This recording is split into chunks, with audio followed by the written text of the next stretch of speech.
Mga VAs, digital marketeers, designers, writers, may mga hirit tayo na kala natin effective pero sa client, delikado tayo dyan. I'm super available 24/7. Clients won't hire sa paulit-ulit na 24/7 na yan, lalo na kung you sound desperate. Ang gawin mo is ipakita kung paano mo sinisiguradong nagagamit mo na ang tama ang oras mo at kung paano ka makakapag-deliver ng top quality work na swak sa pangangailangan ng client.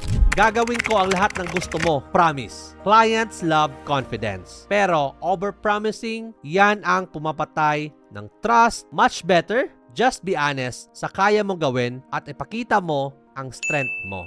May discount ako para sa iyo.